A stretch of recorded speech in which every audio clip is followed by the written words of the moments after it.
Assalamualaikum warahmatullahi wabarakatuh. Selamat pagi dan salam sejahtera untuk kita semua. Baiklah, kami dari kelompok 2 ingin menyampaikan hasil diskusi kami terkait materi menghitung titik sampel dengan permutasi dan kombinasi.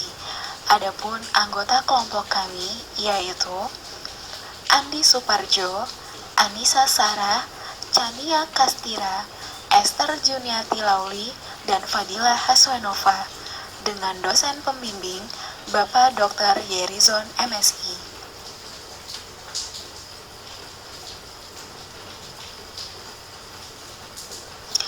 Banyak aspek dalam kehidupan kita yang didasarkan pada peluang yang mungkin terjadi di luar kendali kita.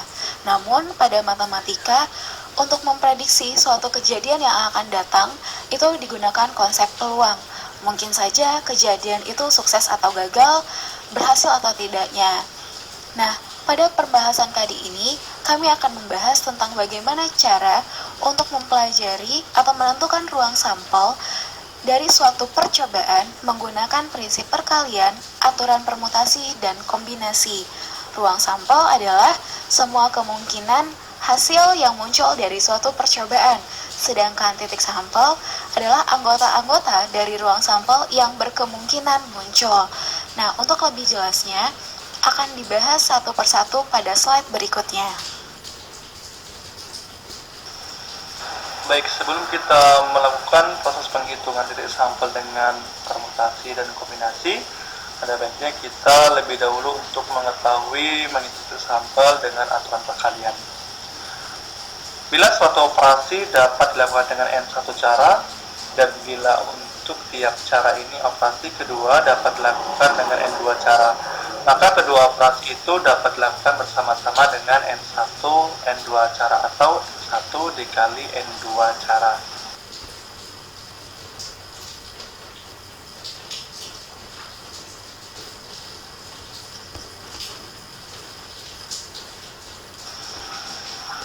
Baik, untuk lebih jelasnya kita perhatikan contoh satu.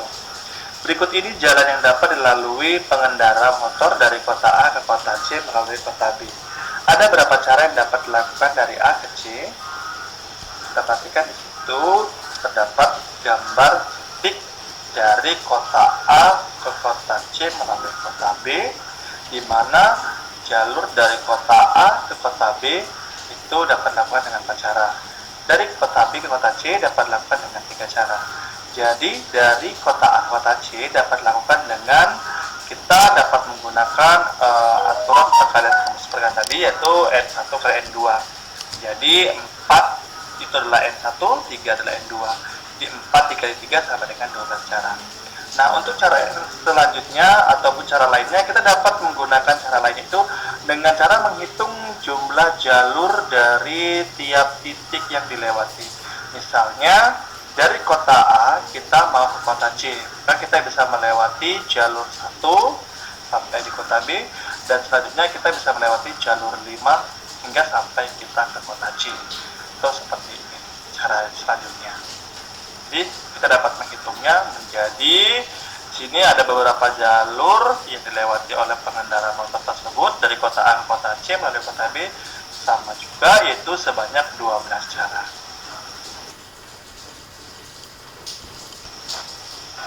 Untuk menambah pemahaman kita mengenai aturan perkalian, kita akan perhatikan contoh kedua.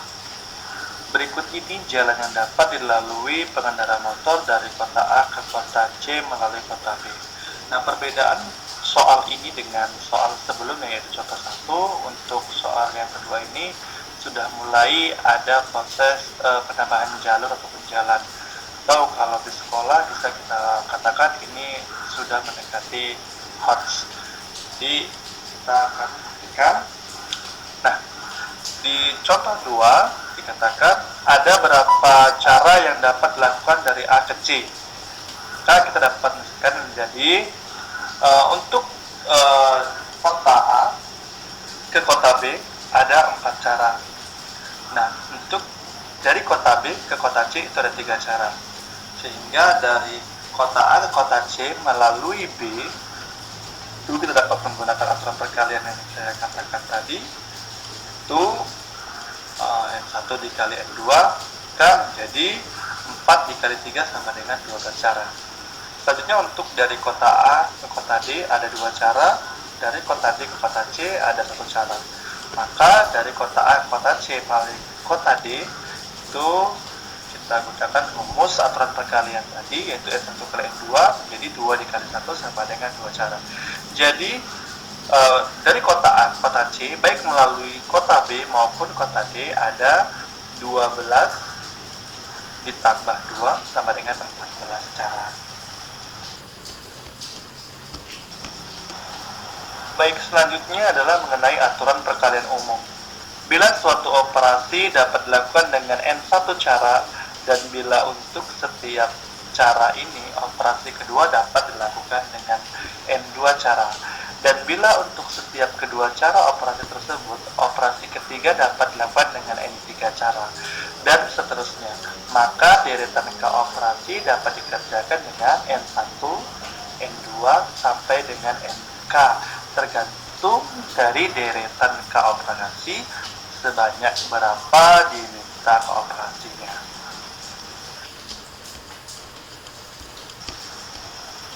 Untuk lebih jelasnya, mari kita perhatikan contoh 3.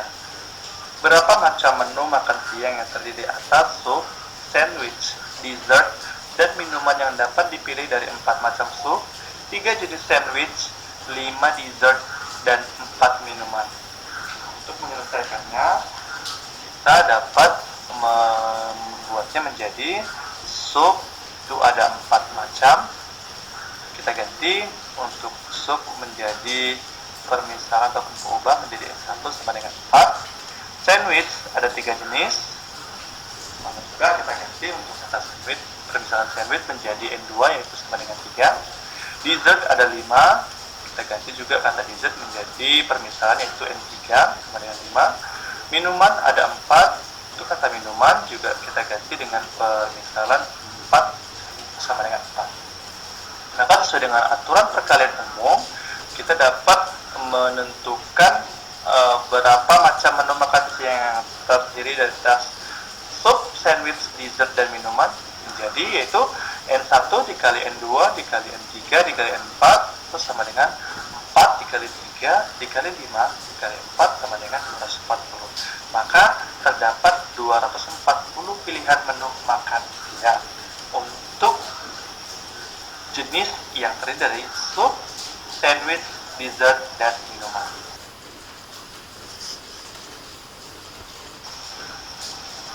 Untuk menambah pengetahuan kita tentang pemahaman aturan perkalian, mari pertama kita perhatikan contoh 4. Dari angka-angka 1, 2, 4, 5, 6, 8, dan 9 akan dibuat bilangan yang terdiri atas 3 angka berlainan.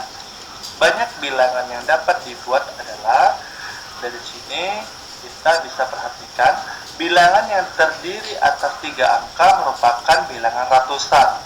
Bilangan ratusan memiliki tempat, ratusan, puluhan, dan satuan. Untuk menjawab pertanyaan tersebut, kita bisa menggunakan pengisian tempat kosong, yakni dari angka-angka yang tersedia dari mulai 1, 2, 4, 5, 6, 8, dan 9 berjumlah sebanyak 7 angka. Artinya, untuk mengisi tempat ratusan, semua angka dapat terpenuhi. Jadi, kita dapat mengisinya sebanyak 7.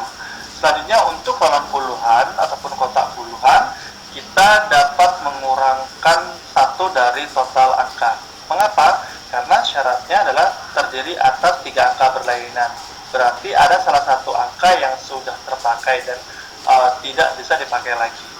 Berikut juga dengan angka selanjutnya. Jadi, dari angka total jumlah bilangan tadi yang sudah kita kurangkan 1 menghasilkan 6.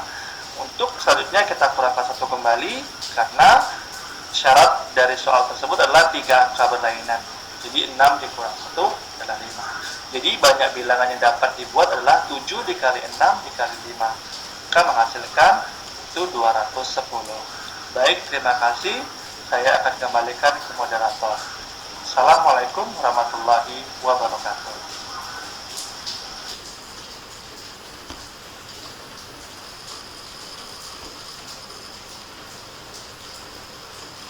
Assalamualaikum warahmatullahi wabarakatuh. Terima kasih kepada Bapak Irizan dan moderator yang sudah memberikan kesempatan. Perkenalkan, nama saya Nisa Sarah. Saya akan melanjutkan materi yaitu menghitung titik sampel dengan permutasi. Untuk menghitung ruang sampel terdiri atas urutan dan susunan yang mungkin dari sekelompok benda. Misalnya, kita ingin mengetahui banyaknya susunan yang dapat dibuat bila 6 orang duduk melingkar, atau bahkan susunan kepanitiaan yang dapat dibentuk dari sekelompok mahasiswa. Nah, untuk mempermudahnya, menghitung ruang sampel tersebut kita dapat menggunakan konsep permutasi, di mana definisi dari permutasi itu sendiri adalah susunan yang dapat dibentuk dari kumpulan benda yang diambil sebagian atau seluruhnya. Dalam permutasi ini, urutan itu sangat diperhatikan. Setiap objek yang dihasilkan harus berbeda antara yang satu dengan yang lainnya. Selanjutnya, secara umum, n benda yang berlainan dapat disusun dengan menggunakan n dikali n dikurang 1, dikali n dikurang 2, dikali diteruskan sampai 3 kali 2 kali 1 cara. Nah, perkalian seperti ini dinyatakan dengan lambang n faktorial. Atau dengan singkatnya, banyaknya permutasi dari n benda berlainan adalah n faktorial. Sebagai contoh dapat kita lihat pada contoh 5 berikut. Banyak permutasi 4 huruf A, B, C, D adalah, jawabannya adalah 4 faktorial, di mana 4 dikurang 1, dikali 4 dikurang 2, dikali 4 dikurang 3, sama dengan 4 dikali 3 dikali 2 dikali 1 sama dengan 24. Jadi terdapat 24 permutasi dari 4 huruf A, B, C, dan D. Selanjutnya, dari contoh 5 di atas, sekarang kita ingin menyelidiki banyaknya permutasi yang dapat dibuat dari 4 huruf A, B, C, D bila 2 huruf diambil sekaligus. Nah, cara tersebut dapat dilakukan dengan menggunakan teorema berikut, yaitu banyaknya permutasi dari n benda berlainan bila diambil R sekaligus adalah n faktorial per n dikurang R faktorial. Lebih jelasnya, marilah kita lihat contoh 6 di bawah ini. 3 orang wiraniaga dicalonkan untuk mengisi kekosongan jabatan kepala cabang di 2 kota. Tentukanlah banyak cara untuk memilih 2 kepala cabang dari 3 orang wiraniaga tersebut dengan menggunakan rumus permutasi. Seperti yang sudah dijelaskan sebelumnya, dalam permutasi ini urutan itu sangat diperhatikan. Kita ilustrasikan di sini ada 3 orang, misalnya A, B, dan C. Maka kedudukan A, B, dan C untuk mengisi 2 kota tersebut berbeda-beda. Misalnya, ketika A mengisi kota 1 dan B mengisi kota 2 akan berbeda dengan A mengisi kota 2 dan B mengisi kota 1. Begitu juga sebaliknya dan begitu juga seterusnya. Untuk menjawab soal ini, kita gunakanlah konsep permutasi dengan N adalah 3, yaitu banyaknya wiraniaga, dan R sama dengan 2, yaitu banyaknya wiraniaga yang terpilih. Di sini kita gunakan konsep permutasi yaitu n faktorial per n dikurang r faktorial, di mana 3 faktorial per 3 dikurang 2 faktorial sama dengan 1 faktorial. Setelah kita olah, kita akan mendapatkan hasilnya adalah 6 faktorial, seperti yang tertera pada slide di bawah ini. Jadi, terdapat 6 cara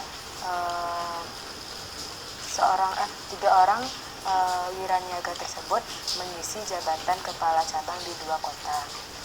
Baik, cukup sekian yang dapat saya sampaikan. Mohon maaf apabila ada kesalahan. Assalamualaikum warahmatullahi wabarakatuh.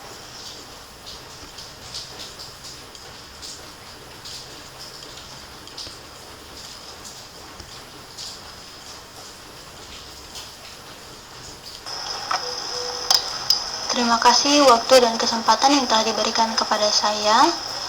Saya Esther Juniati Lauli akan melanjutkan memaparkan hasil dari diskusi kelompok kami. Kita masuk pada teorema berikutnya, di mana banyaknya permutasi n benda berlainan yang disusun melingkar adalah n dikurang 1 faktorial. Untuk lebih jelas, kita masuk pada contoh soal.